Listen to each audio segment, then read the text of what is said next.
Hello everyone, আমার একটা নতুন ব্লগে তোমাদের সবাইকে স্বাগত। আর আমি ঐন্দ্রিলা। আজকে হচ্ছে শিবরাত্রি, তবে ব্লগটা দিতে আমার একটু দেরি হয়ে গেল। সকালবেলা ঘুম থেকে উঠেই উপোস করে চলে গেছিলাম সোজা বাজারে। তারপরে ফুল বেলপাতা নিয়ে তারপরে নিলাম হচ্ছে ফল, সমস্ত রকম কেনাকাটি সাবু নিয়ে নিলাম, বেল নিয়ে নিলাম, ঠাকুরকে দেবো সেই কারণে। শিবরাত্রি পুজোতে অনেক কিছুই লাগে, সেই সমস্ত কিছু কেনাকাটি করলাম। আর যেহেতু শিবরাত্রিটা আমি অনেক ছোটবেলা থেকে করি, তাই কিন্তু আমার খুব ভালো লাগে শিবরাত্রি পুজোটা করতে। তারপরে মিষ্টির দোকান থেকে মিষ্টি, দই সমস্ত কিছু নিয়ে রিক্সা করে কিন্তু আমি বাড়ি ফিরে আসলাম। আর রিক্সাতে বসে বসেই ভাবছিলাম যে কত ছোটবেলা থেকে এই পুজোটা করি আমি।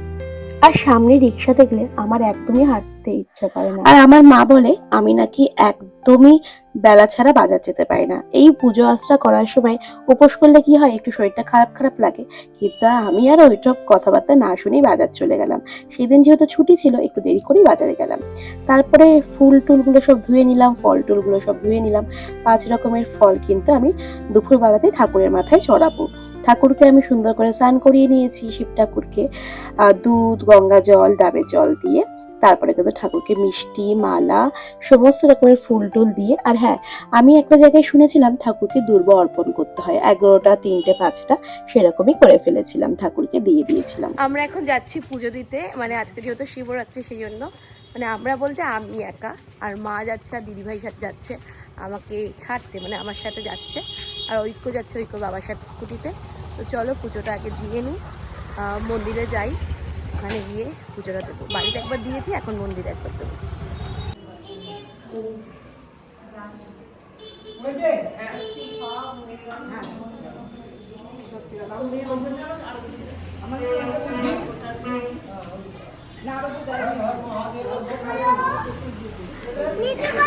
নিচু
তো আমরা এখন পুজো দিয়ে চলে এসেছি।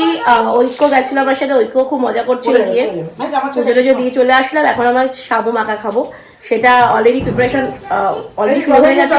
নারকলটা কুড়িয়ে রেখে দিয়েছে, এখন আমি মাখাবো।